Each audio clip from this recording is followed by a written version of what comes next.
Hey guys, Adam from Adventure Overland here, and this is our budget-friendly Overland kitchen build.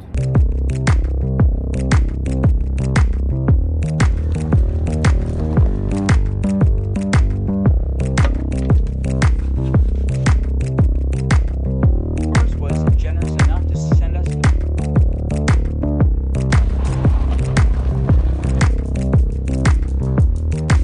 and power station.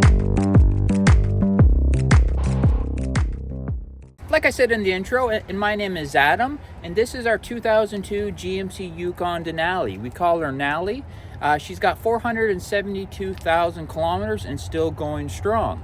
And this is our Overland kitchen build setup. So I probably picked the worst day to film this, but I'm just gonna give it a shot and hopefully it works out well.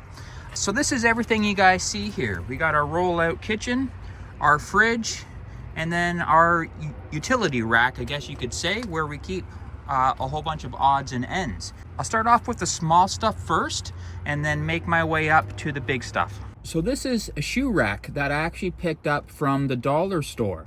It was basically twice as long and I cut it in half. And this is where we keep things like our tablecloths, tin foil, paper towel, our larger utensils, salt, pepper, and whatever else we need just to make it quick and easy to grab whatever we need. And it was definitely really cheap. Now this is something that I'm probably going to replace in the future. I actually got this idea from an overlanding show, and they had a product that is basically what you see here, but they were wanting almost $100, and I think I picked this up for $2. And I'm just using the clothing hook up top there just to hold it. Now we are fortunate enough to have this little cubby that's back here, and usually it had a lid, but we took the lid off and then just have a basket that is on by a bungee cord, just holding it in. And this is where we basically keep our propane and coffee supplies. We have an oven mitt and some soap. Again, just very convenient just to grab things, and it works out in really well. So for our utensils like knives and forks, we just use a toolkit that we got from Grease Monkey. Now obviously this is a brand new toolkit, but it's again a very slim and good way to keep things like your utensils. No rattling around when we're driving in the backcountry. It packs up really small. So it's perfect for storage and works really good. So there's three types of options you can get when it comes to an overlanding kitchen. You can either get one completely custom made to fit in the back of your rig and designed the way that is going to work for you. You can get the cheaper one, like what I have, which is made out of wood. And then you can get basically the same box kitchen that's a slimmer design, basically pulls out the same. But those retail, I think the cheapest I've seen was at Princess Auto for just a little over $1,000, and they go up depending on the company you buy from. So this is our rollout kitchen or box kitchen, all depends what you want to call it. And this is an item that I've wanted for a long time, and I'm extremely grateful that we have one. Now you can buy this basically identical kitchen off of Amazon. The only thing that is indifferent is it has a drawer here for your utensils, which would be really handy, but other than that, it's basically the exact same. I tried to get one from Amazon, but from the company that has them for sale, they as quick as they come up, they are gone. So I will leave a link though into that kitchen if you guys are wanting one. They go for about $4.99, which is and definitely probably the cheapest that you'll get when it comes to a complete overland kitchen. Now with our setup as it is right now, technically it would probably be better if the fridge was on the other side and the rollout kitchen was on the other side. And that's only because the freezer's at the front and the fridge is at the back. And technically with this, my stove would have to be turned around, because how this is designed to work is that the stove is supposed to be turned around so that your propane can come out here, and then there's a strap that attaches on to hold your propane bottle. But because of how my setup is in the back of our truck here with our power supply there. It just worked out and better this way. So what I've done is I had to just take the original legs off of our stove, and then I just screwed on just some in 1x2 onto the bottom just to raise it up a little bit.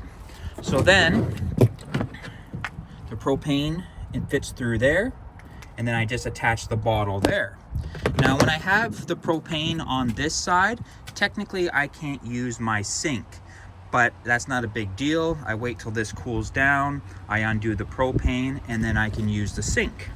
Now the sink is a collapsible sink, which is really, really nice. Depending on your dishes, you could just go down in different levels. It's really deep. It's about a hand in depth. And again, it works really good. We just pull our water up here, wash our dishes, and then when it's time to empty, slide that back, pull out the sink, and then just dump it. Now me raising the barbecue up, it allowed me just to gain a little bit of storage here. So I'm able to keep our plates, another small cutting board. Again, I could probably put our utensil bag under there, a salt and pepper.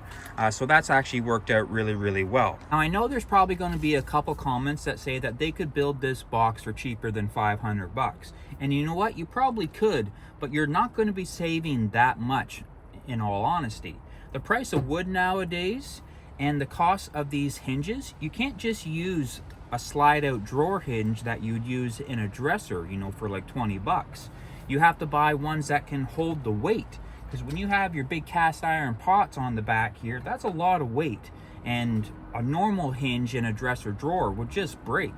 So depending on how much you want to slide out and how much weight that you plan on and having in your kitchen, a few of these hinges can range up to $200-300 depending on how long you want your rollout to come out with and just how much weight. You know, if you wanted to build something like this to keep your recovery gear and a lot of things like that, you're going to need a really heavy duty hinge.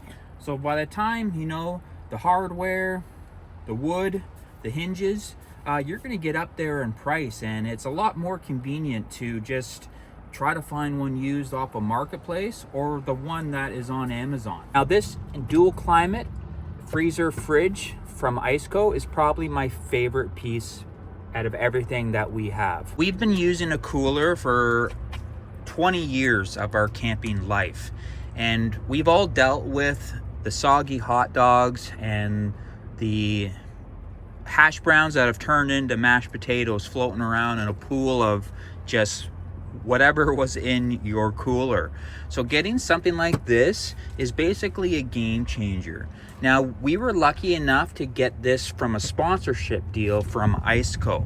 These retail, you know, as cheap as 500 bucks and up, and this is definitely a more expensive one, but for us it was a gift, so that's how we're going to kind of classify it as a budget build. Now this is again a great cooler, and what's really nice about it is just this would work in many different options. So you can open it on both sides, which is very convenient. If you had it in width-wise like this, you could reach from it from the inside or at the tailgate here. It's got a nice little light inside. It's actually really, really big. And the most important part is that it basically doesn't use much power at all. Now it's got two modes here. It's got a max mode and an eco mode. Now the max mode is good if you're at a campground that has power. You can just plug it in and it will work basically just like a normal fridge would. Now when we're driving down the road, what we'll do is with the supplied cigarette lighter, it's got actually two options, the DC or the AC, and we put it on eco mode and it only draws about 35 to 40 watts, which basically works out to about 4 or 5 cell phones charging in your vehicle. Also, the great thing about this is that it's extremely well made. What I mean by that is that it's super insulated. It's a normal, 20-25 degree day. We don't even need to run it. We can just power it up and get the cooler to the temperature that we want. We usually run the freezer about a -2, and then the fridge is floating just a little bit above 0 degrees, and that's more than cold enough for us. And we're not bringing ice cream when we go camping. And what's really nice about this is just the design and how well insulated it is. So on a day like that, 25 degrees give or take, we only have to really turn this on and once in the morning and then once before bed to just keep it up to temp to make sure our food's not going to go bad. And again, it takes about 10 minutes to get up to temperature. It works really good. If you run it on eco mode when the vehicle is on, it is going to take a little bit longer to get down to those temps, but it draws and less wattage. But if you turn it to max, you let your vehicle run for maybe 10 minutes, it's back to temperature again and works really well. We have a Bluetti 600 watt power station. We can run the fridge and freezer on with just our little 60 watt solar panel on a good sunny day. So that's just, it doesn't take much to power this thing. And again, for it being so well insulated, we also will just keep some ice packs inside. We'll freeze a water bottle or two to just help keep the temperature. And we haven't run into an issue yet. Well, that's our Overland build. And thank you so much, guys, for clicking and watching. If you have any ideas of changes that you think might make this build a little bit better, and leave it down in the comments below. I wanted to create this video for people that maybe have this and they want to see some improvements that they could make, or maybe you're a brand new camper, overlander, and you're looking at and building something like this. I'm a strong believer in trying to buy used, and why I say that is because there's a lot of people out there who want to try the overlanding lifestyle, and once they buy everything, it might not be for them. They might have a hard time justifying buying a rooftop tent, a rollout kitchen, a big fridge, to only use it 3-4 times a year. So those items go up for sale, and if you buy them at the right time, like in the fall or the winter, you can get them for really cheap. And usually they're in really good shape because they haven't been used much. So if you can find something on Marketplace, I would definitely and try that first, because then you're not spending a fortune trying to get into something that maybe it's not going to work for you. And it's a way just to, again, get everything you want at a budget. So and thanks, guys, for watching. And if you like this video, give it a thumbs up, and if you really like it, consider sharing it on your social media with your friends. We'd really appreciate the support. Until next time, guys, and my name is Adam, and you are watching Adventure Overland.